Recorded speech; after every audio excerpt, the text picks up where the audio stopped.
everyone. Welcome to another episode of Taking Up Space, a Michelle A. Mayer podcast. Always excited about coming forward, y'all. Today is no different.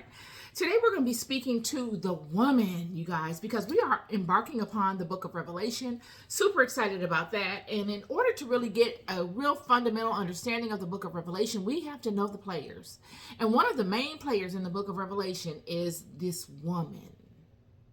See, this woman has been a main player throughout the entire theme of the biblical text. She's that unspoken power. Everything written in this book, or the book supporting it, are about her choices, and overcoming her choices throughout the walk of her children.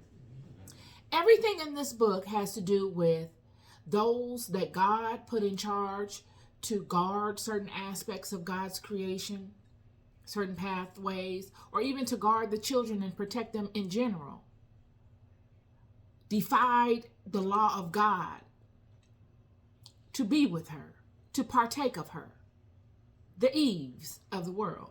See, we're going to speak to the Eves because we speak to Adam a lot, and Adam is all of God's creations are important. But I want to speak to Eve because Eve, not because I'm a woman, but because Eve is the central figure behind all of this, y'all. And she goes unnoticed. And I think by shedding light upon her and her power and her role, we might be able to attack Billy with a different tool. We might have some more success in overcoming the challenges that have been brought on by our greatest mother, Eve, that we are now overcoming in our lives today. So I want to speak to that. So we're gonna speak to the Apocrypha today. We're not gonna read really out of the book of. We're gonna read out of the Bible as well, but I'm gonna incorporate the Apocrypha. Like I said before, the Bible is just a book of scriptures that those that had the power to choose what books they were going to condense together and offer to the public chose. It's not the beginning and the end of all the scriptures of the world.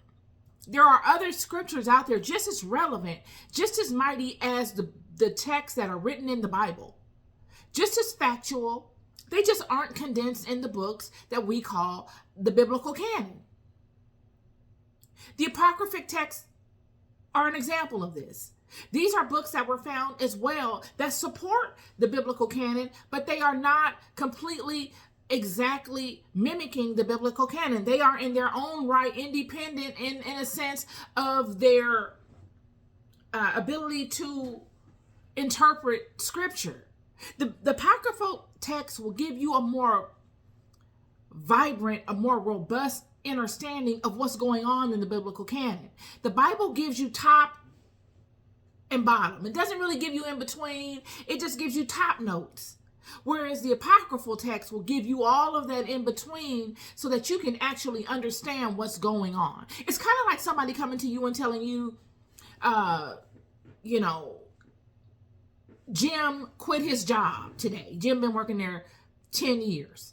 And you're like, oh, wow, Jim quit his job. And then you hear someone else and it says, yeah, Jim came in to work and Jim's wife called and said Jim needed to leave because she hit the lottery and now Jim doesn't have. Now you get a fuller understanding. That is exactly how the Apocrypha kind of steps into the picture.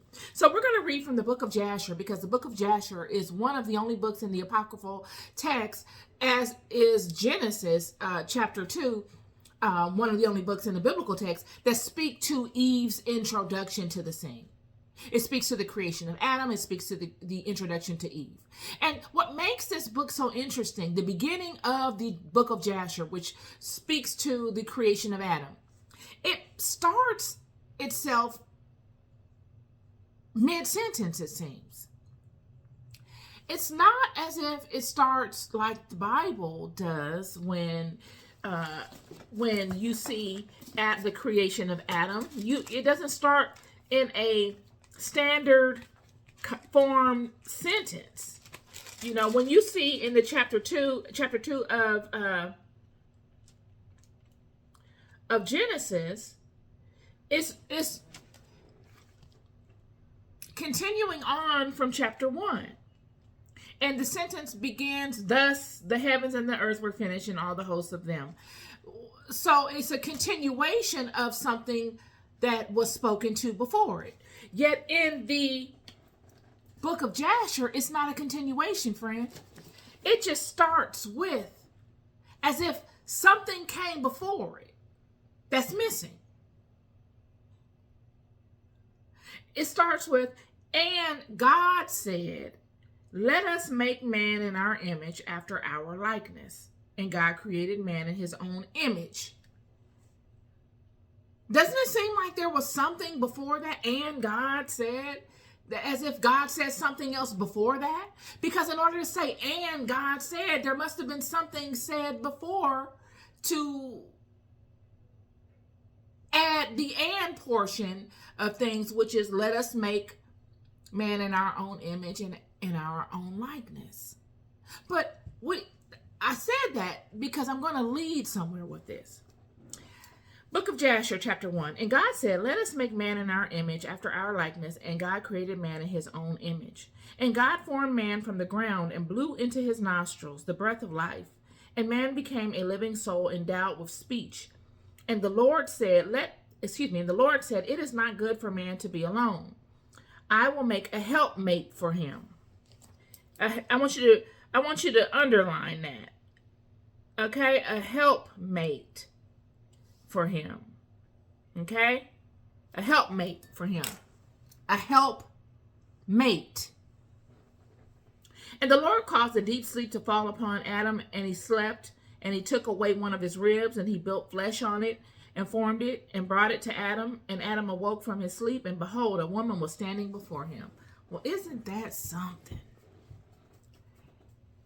Just like that. What is this story speaking to exactly? We're going to break this down. So we know that God created Adam from the dust of the ground and blew into his nostrils the breath of life. He's given him breath. And then he gives him the ability to speak. He's formed his body, blew breath into his life. He's able to breathe, and now he's able to speak. His creation is completed. And then he says, I need to take it a little further because it's not good for man to be alone. I will create a help mate for him. Hold that word up here, help mate for him. And he took away one of his ribs. This is what he acted upon in creating a helpmate for Adam. He took away one of Adam's ribs. What is a rib? A rib is like it's not really a bone. It's a flexible bone. Cartilage mainly. He took away one of Adam's ribs, meaning he took Adam's rib and then he built flesh on it. He took a rib and put meat, flesh, muscle, fiber upon the rib, the cartilage. And then he shaped it. He formed it into a particular type of shape. So whatever this thing is that God created, it has to be able to at least be the length of a rib. And then you add flesh on it, which makes it larger. And then you shape it. Well, how can you shape a rib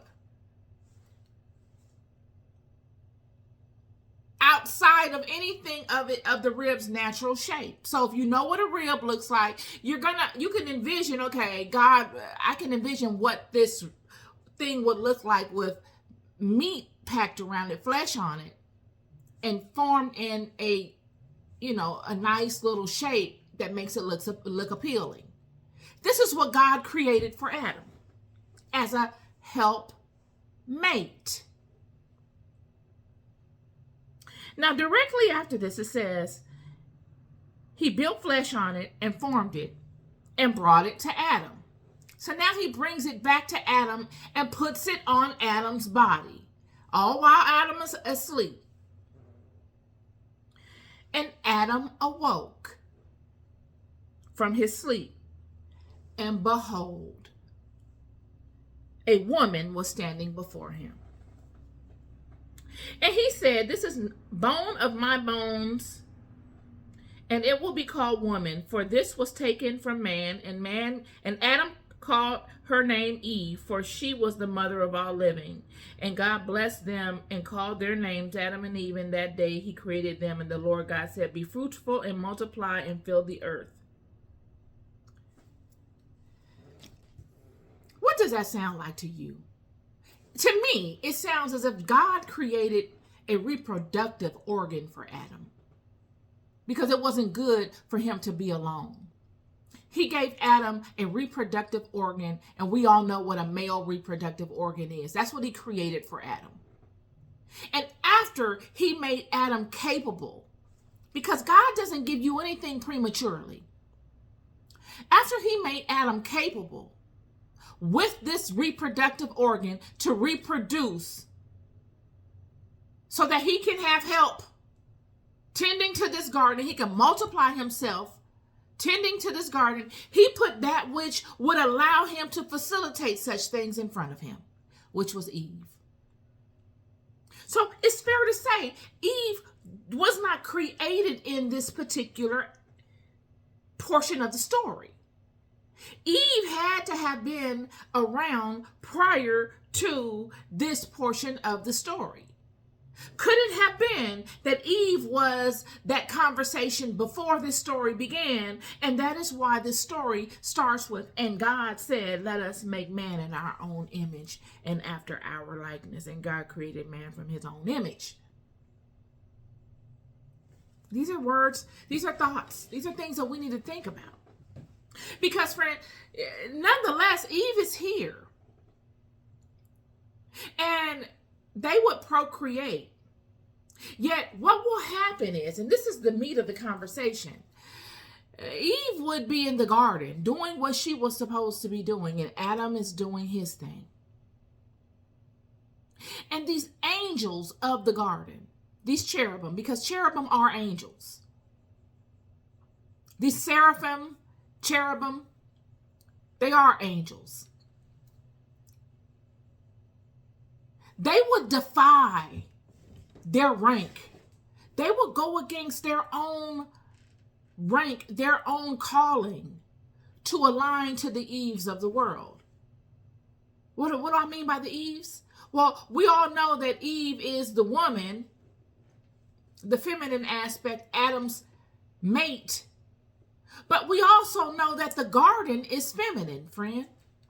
This garden that they are a part of, this world that we all reside in, is a feminine entity, Mother Nature. The Egyptians would call it Neter, Mother Neter, Medu Neter. This is a feminine entity.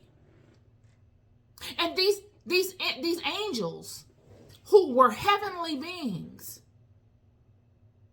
posted here to guard different trees, different pathways, posted here to guard the walk of these children because they were so precious to God, because they were in such an infancy state. These angels would defy all of that to align to her, both the physical aspect of her and the earthly aspect of her, the nature. They would want to be gods in the earth through her. They did it because this is where we're getting, I'm not going to bow to him. This is the Adam and this is the Satans, because there are many Satans. This is the Satans of the world speaking and saying, we're not about to bow to him. He's less than us. He doesn't know anything. We've got the knowledge of the pathways to good and evil. We know everything of this realm. We know all the sciences. We know all of the plant life, because these are all the angels that fell, y'all. We must remember there were 200 of them that fell. So when we see Eve in the garden, she is being attacked on multiple levels. This was an overt attack. And they all were in agreement. Book of Enoch, chapter 6. And it came to pass, when the children of man had multiplied in those days, were born unto them beautiful and comely daughters. And the angels and the children of heaven saw and lusted after them, and said to one another, Come, let us choose us wives from among the children of men, and beget us children. And Semjaza, who was their leader, said unto them, I fear ye will not indeed agree to do this deed, and I alone shall have to pay the penalty of a great sin. And they all answered him and said, Let us all swear an oath, and all bind ourselves by mutual imprecations, not to abandon this plan, but to do this thing. And they swear, they all together, and bound themselves by mutual imprecations upon it. And they were in all 200 who ascended in the days of Jared on the summit of Mount Hermon. And they called it Mount Hermon because they had sworn and bound themselves by mutual imprecations on it. There it is. All this for the woman. But what is the woman? They lusted after woman. What is the lust? They passionately saw themselves being enamored in selfish desires, carnal desires. They were the carnal desires. The lust wasn't just sexual lust. And the woman wasn't just Eve as a female. They lusted after the woman in the earth, the earth.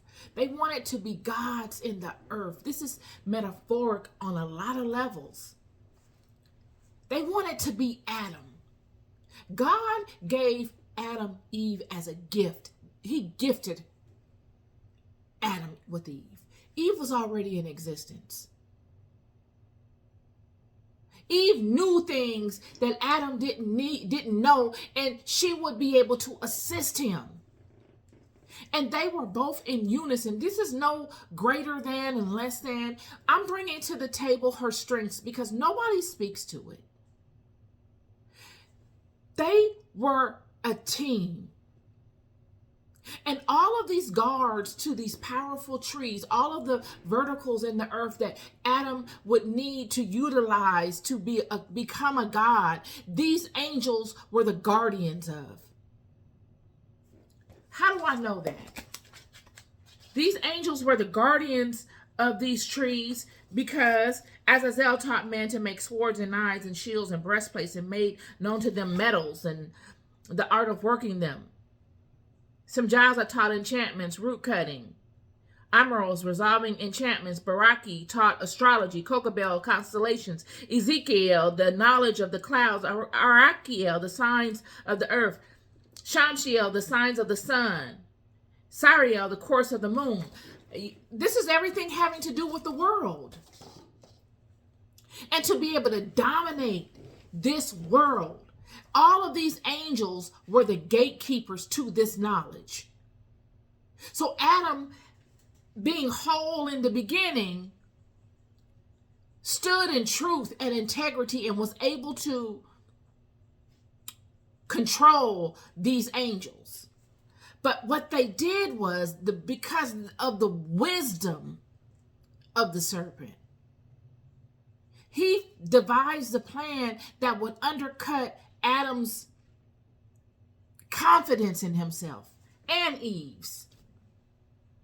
He devised a plan to get him caught up in condemning himself. The worst thing you can do in this life, I'm here to tell you, is allow someone to get you in a situation where you condemn yourself. Because now all the gates are open.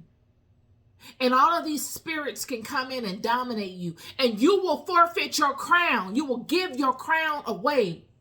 Like we find in the book of Revelation. We find this same thing in the book of Revelation. And I don't want to get into Revelation too deeply. But in the book of Revelation, I think it's chapter 4.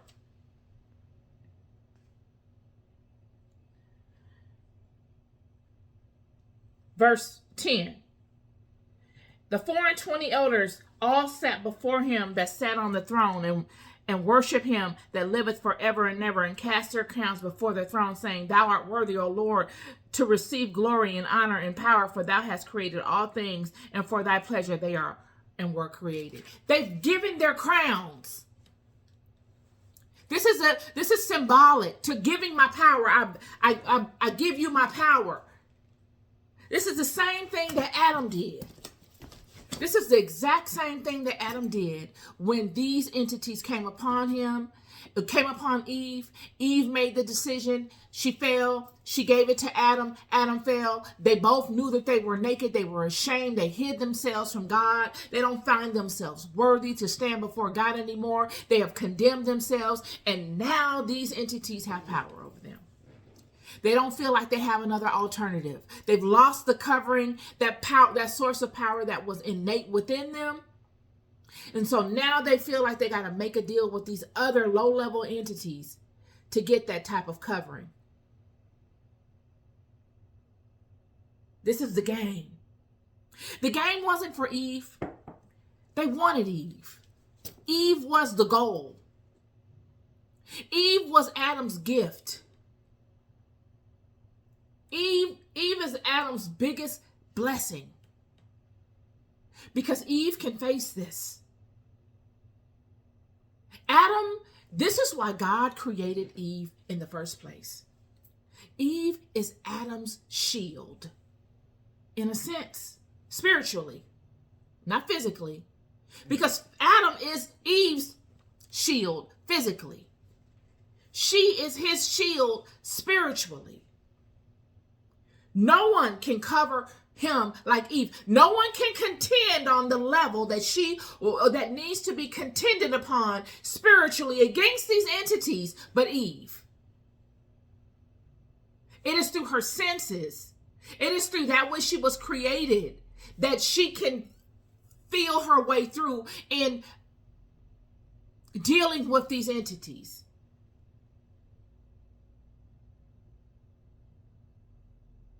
And this is why we see her in the beginning.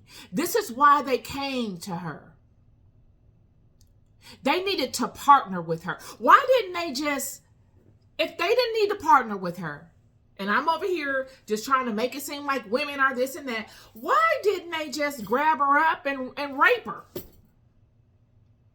Why didn't they just do that? Just go grab all the women and rape them. Why? Because there is order in God's kingdom, friend. You think these people stepped out of alignment, and they did. But they covered their tracks to an extent. They never took it too far. Taking Eve without her will and doing such things, there would never be a redemptive aspect to it. They could never be redeemed from it. Ever. So they had to get her to buy in.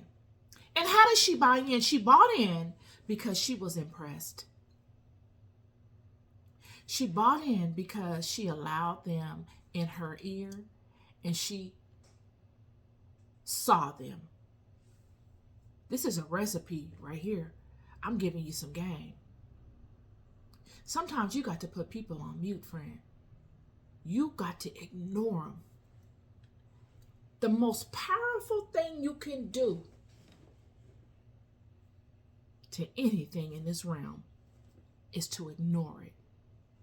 See no evil, hear no evil. Her problem was that she saw this entity. She couldn't have seen him every day and was very well known of him. She couldn't have, because he wouldn't have had that type of influence. So he wasn't someone that she could just, let me call the cherubim over the tree of the knowledge of good and evil and see what he's doing today. See if he can order me some DoorDash. You know what I mean? Because he likes me. No, it wasn't that. He was distant enough to keep a level of power. Yet his reputation, every time she saw him, he was in a stellar way. He upheld himself within a certain way. He had knowledge. He didn't even have the knowledge. He had access to the knowledge. God had put him in a position of power. And he placated it in a way where it made it look like he had the power. And just like anything you see often, the mind wants to find some normalcy to it. It tries to categorize it to make it relatable. She sees this serpent now as a god in his own right. She doesn't notice that it is God that has empowered this serpent to be who he is. It is the power of God that this serpent is guarding. She's compartmentalized these things and made it like, oh, he's the guardian of the paths of knowledge. And he's come to speak to me. And I'm just as important because God has created this entire garden just for me and Adam and our children. She doesn't see it that way. She sees it as she's impressed by him because of the theatrics, the smoke and mirrors that he created to make her feel that way. And this is a message to all of y'all. You got people in your life that create theatrics to make them feel or to make you see them in a light where they're no different than you. They are no different than you. You are just as worthy as those people. And actually, if it all was put on the table, you might be even more worthy by your actions. Yet you'll see them and you'll be like, oh my gosh. Not ever remembering God gave those people that thing. And the same God that gave them that thing is the same God that put you right here in this garden and that has loved you your entire life. They're no better than you. Adam and Eve forfeited their crowns because of shame and guilt, because they were tricked by these theatrics that these people were propagating. It was like a play on words, a play on costume, lights, rhetoric. And all of it together makes this soup that she's so impressed by, that she buys into it. But before she buys into it, he gets her to commit that she knows the truth. So he's not taking a risk here. She's going to fall with it. And all of it will lead to them playing a pivotal role in a situation where they had no role in at all. It will put them in Adam and Eve's game. They were never part of this game.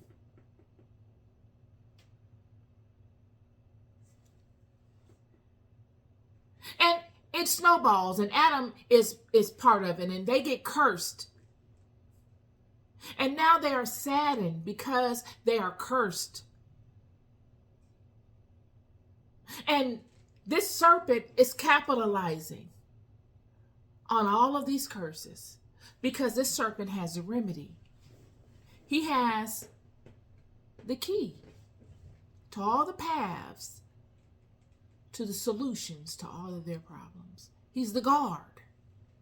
And if he can't answer it, there's another that was in unison with him that can. They can teach you the science of the stars and the astrological realm. They can teach you the sciences of plants and how you can overcome the curse by way of manipulating the plants. And here we are.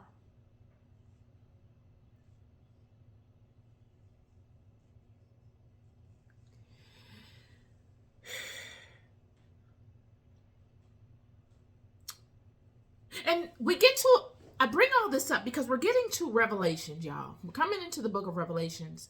And in the book of Revelations, we began the book with the introduction to the players. It's a situation where we're establishing who are going to be the players within this particular final apocalypse. Who's going to play a role here? And I don't want to really get into it, but after all these players are established, well, prior even to the players being established, we will find that we will begin to see that from the time Eve made the decision that she did and everything went upside down and reversed, and the children began their walk in working out this curse and overcoming the decisions of Eve during their walk, they will every generation from that time will struggle with this curse to overcome it, to perfect themselves back to that which God created for them to be. They will face the enemy, which is these fallen ones' seeds, because they're all feeding off of one another. The seeds of these fallen ones feed off of these children because they have nothing else. And these children are trying to make a way while being fed off of from these fallen ones. And all the while, Spirit is moving within these children to show them ways of breaking the curse. Giving them hope that there is a way out of this, that you can overcome it. And it's not many of them that get this guidance from Spirit, but the small percent that does so monumentally.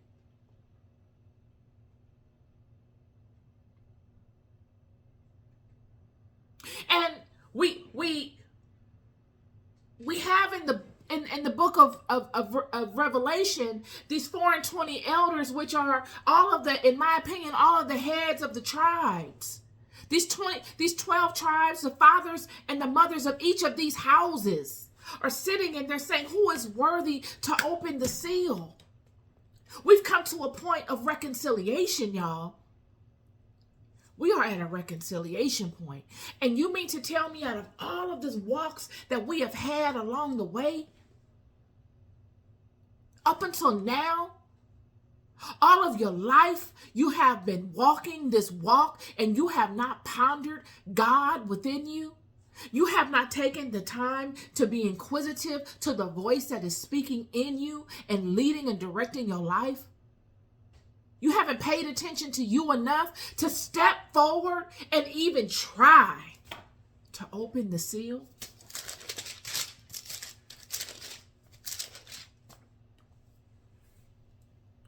And I saw on the right hand of him that sat on the throne a book written within and on the backside, sealed with 7 seals.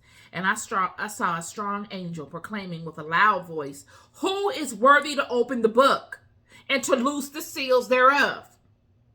And no man in heaven, nor in earth, neither under the earth, was able to open the book, neither even to look on it. Nobody in the whole world. Out of all of your mother's walks, out of generation from generation to generation to from high to low, from in and out, nobody, not one, has been able to come forward and open the seal. This got to be a monumental time, y'all, because many of us will sit up and say, you know what, I would at least try it. I would at least say, you know, I've done my best. I would try it. But when you get in them situations, friend, that's the thing with Spirit. When you get in those situations, it's a whole nother thing. You will condemn your own self. All of those mishaps, all of those one-offs, all that fronting you've been doing, acting like you really are with it, while you're out here telling other people what they should do and how they should respond to the trials and tribulations that you probably brought on to them people for your own selfish needs and desires. Yeah, all of that talking you was doing, your own self will condemn you and say, you know you're not worthy. Don't even try it.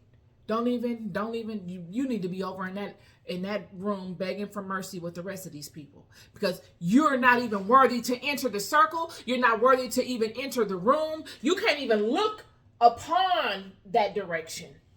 You don't even want to, you over here like this. You hiding your face. You walking past. Yeah. Yeah. Can you open the seal? Do you feel like you have walked the walk in this life? Not a perfect walk. Not a perfect walk. But have you done right by people? Can you at least say that? I've done right by people. Can you step into the circle?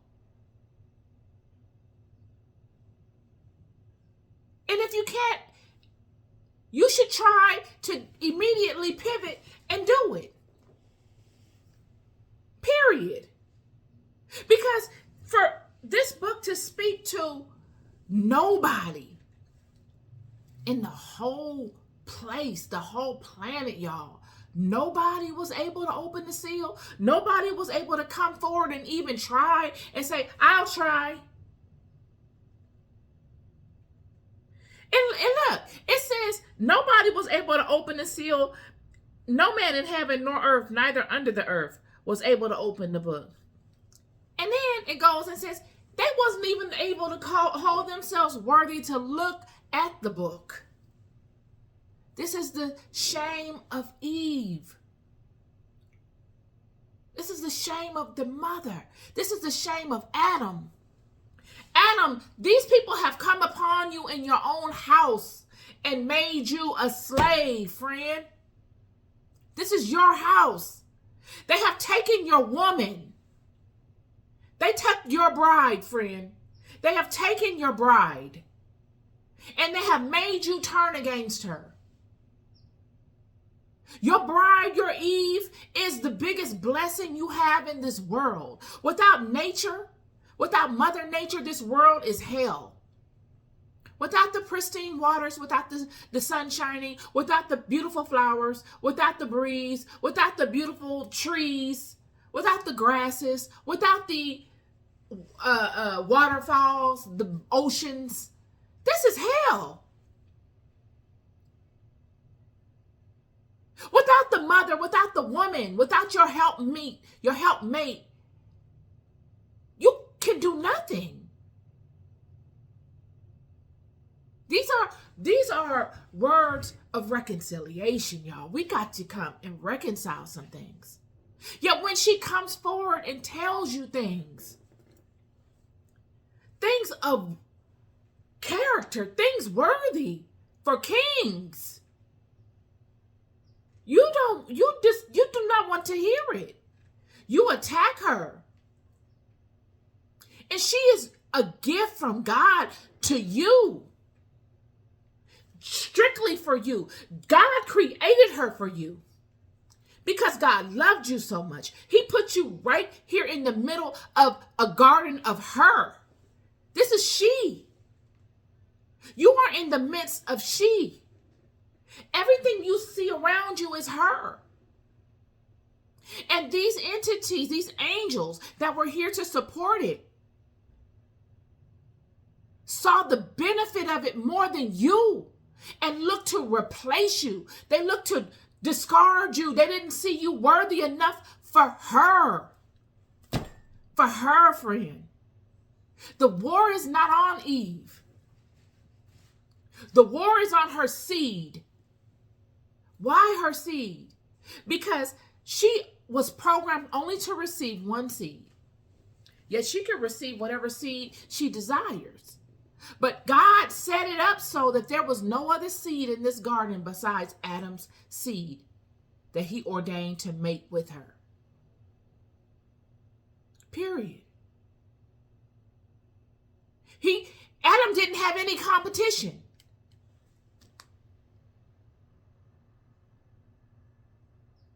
And now that Adam has competition, he has become like the children of Dan. He's forfeited his inheritance and went off doing something else.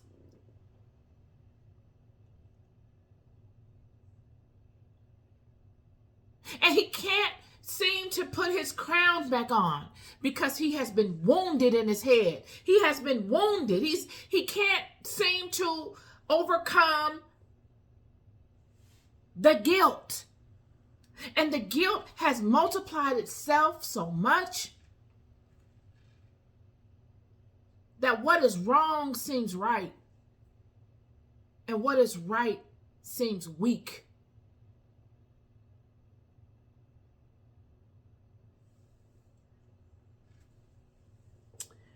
Verse 4, chapter 5. And I wept much because no man was found worthy to open and to read the book, neither to look thereon. I wept much. You mean to tell me out of all of these walks we done came through, all of the love that God has shown all of the people on this planet, that there is not one found worthy to open the book and to read thereof? You haven't been able to challenge your own self. You haven't been able to control your own kingdom enough to be found worthy through your actions in life.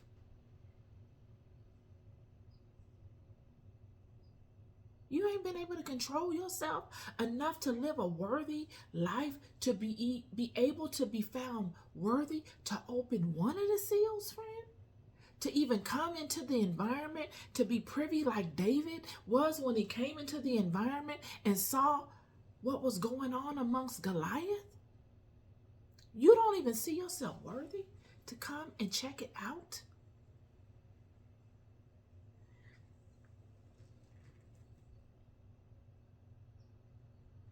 And one of the elders saith unto me, Weep not, behold, the Lion of the tribe of Judah, the root of David, hath prevailed to open the book and to loose the seals thereof.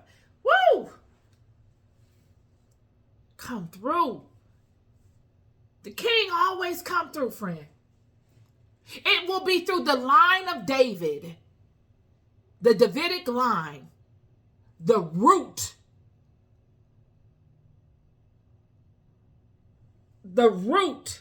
of David, that will prevail.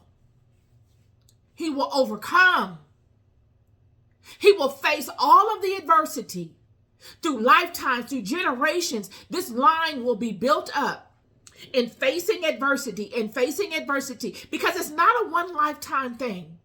This is a vine, friend. This is thousands of years of coming in and out of stuff and staying in alignment. Not the entire vine, but even if one come through and then another and another, it is a mathematical sequence.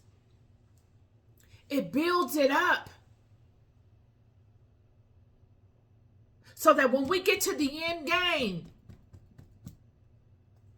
that which has been built up through activity, through alignment, God can use it, can find it worthy, because it is not of this individual that will come forward and make his will manifest to overcome this situation. It will be the vessel that will be used, and God will imbue his power to animate this vessel and to multiply all that is within it to get its will met and done.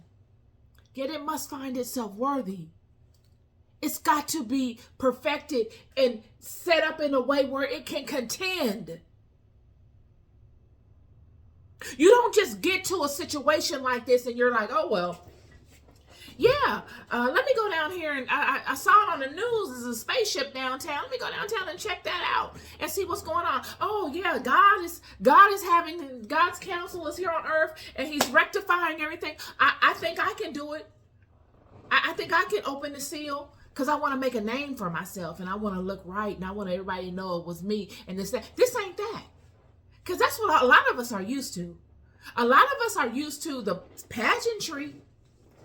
Lights and cameras, pageantry, got my outfit on, and I worked on my speech. And I'm going to come out here and I'm going to tell everybody what they should be doing and why you should be doing it. And I'm going to set up scenarios for you to fall into. And I want to sit in my mansion and while my maids clean my house and my chef cooks my food. And I'm going to watch you on my TV and see what you're doing today under the trauma that's being inflicted upon you.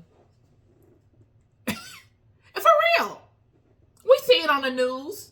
You know, watching people and the trauma being inflicted on them and on the news by people that premeditatively created the trauma. Some of the people that's watching the news probably part of the problem, probably had their hand in creating that problem that they're watching on the news. A small group, you know, not everybody.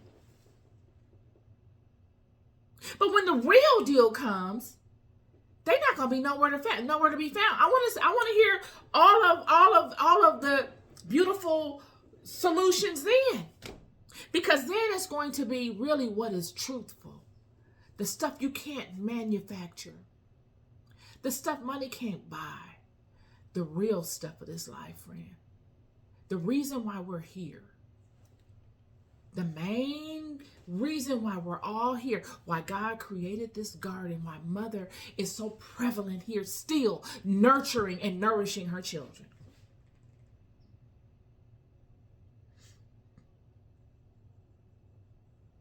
This same vine of David, someone will come up from amongst it that has overcome, that has prevailed, that has made themselves worthy to open the book and open the seals. Not out of ego, but out of love, friend. I'm here to tell you it's the love. And then, after all of this is done, we will see in chapter 12 that she is introduced, and we will see David again. But within her, we will see the feminine aspect of the vine of David for the first time. And there appeared a great wonder in heaven, a woman clothed with the sun and the moon under her feet, and upon her head a crown of 12 stars. If this ain't Solomon, Sol, S-O-L, son, that O is that feminine aspect, that pregnant portion of things, and then moon. It all comes full circle. This is the love, y'all. This is the love of the mother from beginning to end, and all points in between are the reconciliation of it. It's the reconciliation of her children becoming overcomers, ascending to a level of godliness the hard way. You earned your level of godliness, friend. Whereas God had you in the garden in a safe environment, surely you would have ascended to godliness had you never had any encounter with a demon, a devil, or any kind of foe. But how formidable would you be? How formidable would you be? You ascending to a level of godliness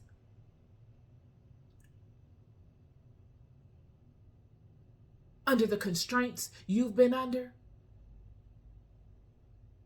What kind of godliness have you ascended to? God has chiseled you into a peculiar treasure. Peculiar. Peculiar meaning different from all the rest. Each one different.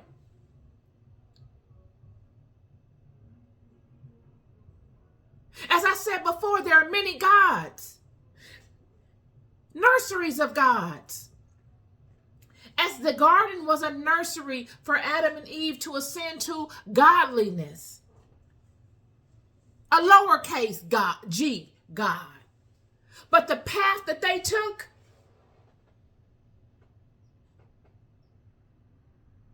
in overcoming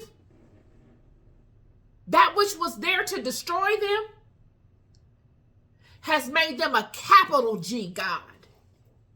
Peculiar treasure. Peculiar people. And everyone will not reach it. Everybody won't. But those that do, we're speaking to here. This is my conversation for you. This is not a Bible study. I did not mean to make it into a Bible study, but I wanted to get on the woman. When you think of Eve, you must think of nature. You must think of the mother Eve from the garden. Eve is Adam's gift.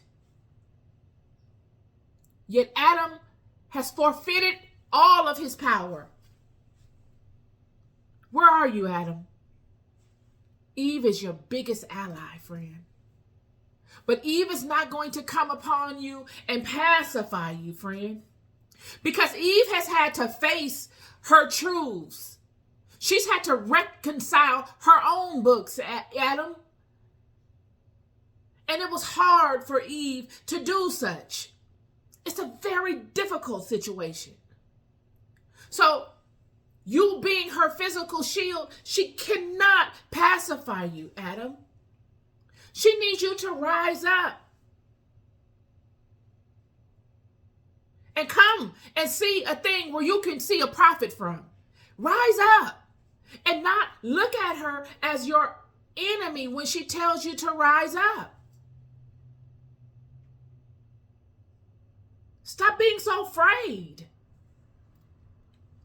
She didn't have the luxury of being afraid. She had to continue procreating under insurmountable stressors. She had to continue being the spiritual shield. When the attack was heavy, look, the attack's so heavy, friend. Who has defeated Satan? We find her in the end, again, alone. Where is Adam? You see her in the beginning alone, dealing with these entities, and you find her in the end alone, dealing with these entities. This time, she's pregnant. She's pregnant and waiting to give birth, the most vulnerable portion of her life. Any woman having had a child know it's the most vulnerable time of your life. You're pregnant, obvious pregnant, waiting to give birth, and you are being attacked. And you don't have your Adam, but you have your God. Oh, it's a marvelous thing. It is a marvelous thing. It is a marvelous thing. And she is giving birth to an Adam. It is she that is waiting to give birth to an Adam, and that will.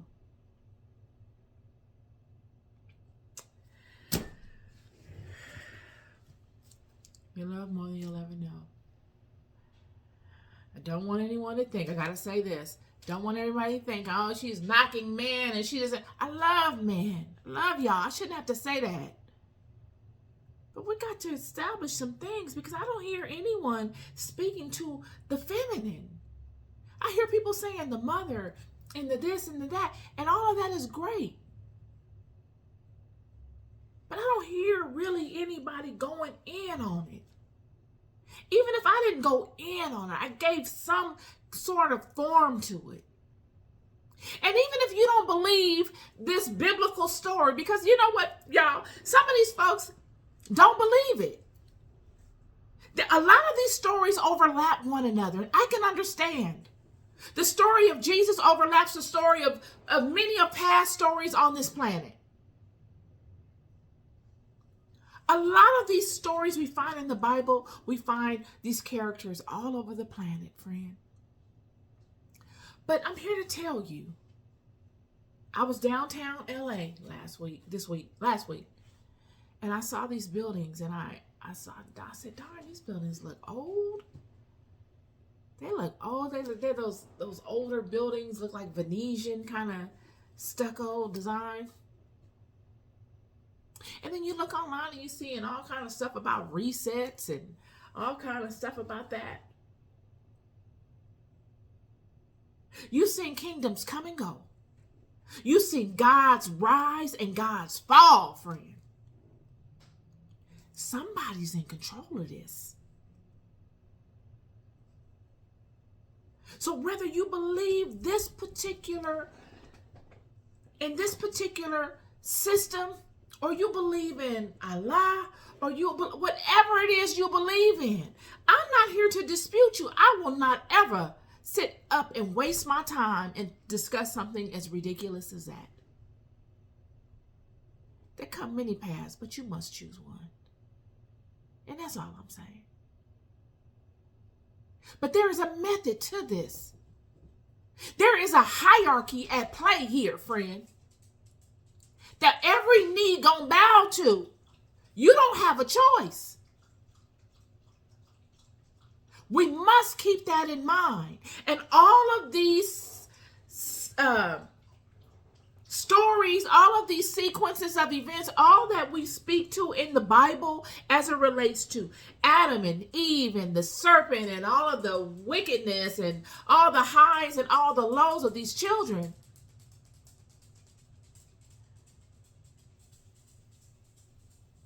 are universal. They are all universal. So regardless of what you call it, it doesn't even matter. It does not even matter. My dog walks around. He doesn't like to get his nails cut. And I don't like him to be discomforted. So I don't, But yeah, I just wanted to come on. I don't know why I needed to say that, but I did.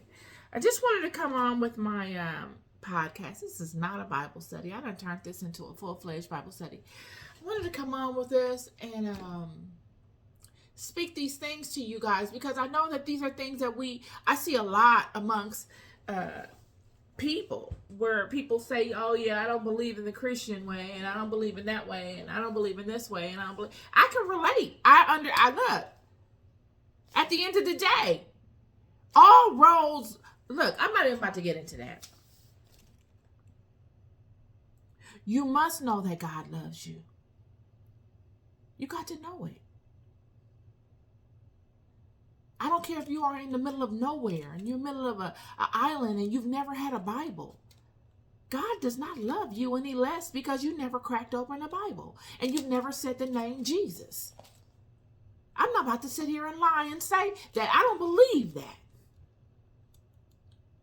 God loves you, friend. And aligning to the Spirit of God that is within you and letting it lead your life and doing the righteous thing. Not because you're supposed to, but because it feels right. Leading with your heart is where it's at. Period. There's no perfection. When someone come upon you and do you dirty or lead you through something that was painful, it's normal to feel angry and resentful and want to overpower those people. If you are supposed to just constantly wish those people well at all times amongst all the wickedness that they send to you, you just constantly, just always 365 days a year, every hour on the hour, sending them positive vibes. I haven't ascended to that yet. I pray, y'all pray. Well, I don't need you to pray for me, but I pray that if that's God's will for my life, that I ascend to that.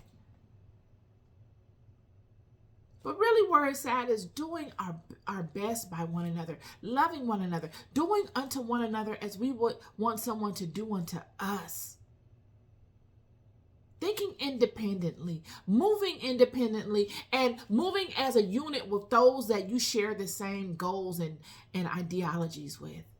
And honoring God. When you honor yourself, you honor God.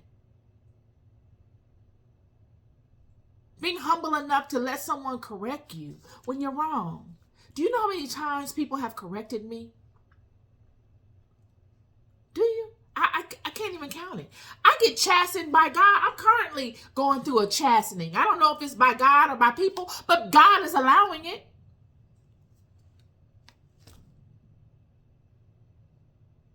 We must stay diligent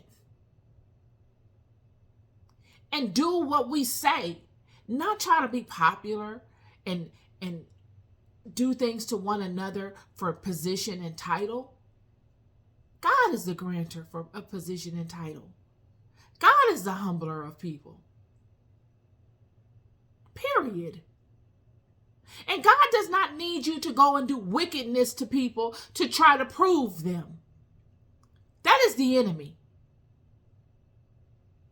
And just as Saul and all of his wickedness that he did against David, all that he did that was so unnecessary to David, because it was nothing for him to do it. He had the resources. He had the people. He was the king.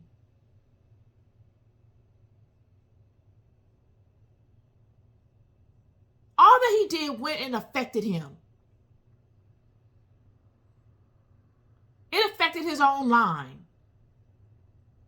Years later, when David would be king, he would look and find Saul's son, Jonathan's son, Saul's grandson, in Lodabar, crippled, like a homeless person, broken down. And he would build him up and give him a reign in his kingdom as if he was one of his sons. Yet had it been the way of God, had God had his way, or had nature, let's just say nature, had their way with him, he would have still been over there in Lodabar. These are the things that happen when you don't have to believe in karma. You don't have to. Life will show you karma. You get what you give around here. You do unto others as you would have them do unto you. You setting traps for people only sets a trap for you and yours. I don't care if you are the main player or if you're the supporting character in that act of wickedness against someone. Everybody is held and accountable in the balance. Everybody.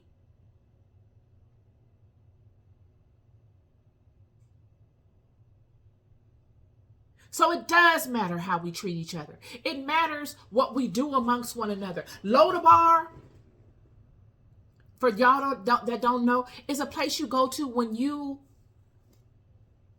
fallen, friend. Lodabar and the Absaloms of your life are the places you go to when you want to hide or when you've fallen into darkness. A lot of times you fall into the places of Lodabar because of people. You don't just default there because God sends you there. God don't send you to Lodabar, friend. God don't send you to the places, the caves of Absalom. You find yourself in those places because of your needing shelter from the actions of people. David would find himself in Absalom, a cave, hiding from Saul. Just as Saul's grandson would find himself in Lodabar, a grandson to a king, hiding in Lodabar. And a king and a man that will become king, hiding in Absalom. All because of one person. All because of the same person.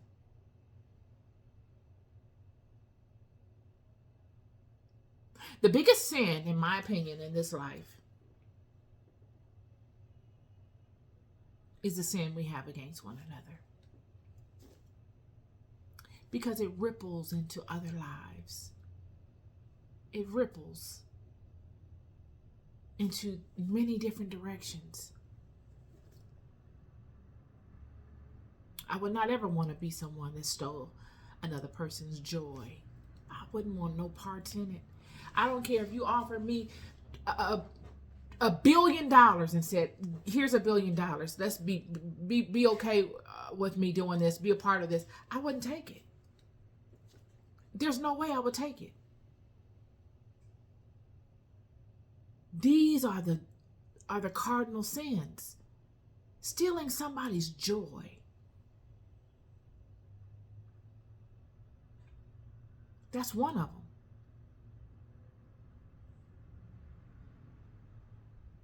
Do unto others as you would have them do unto you, friend.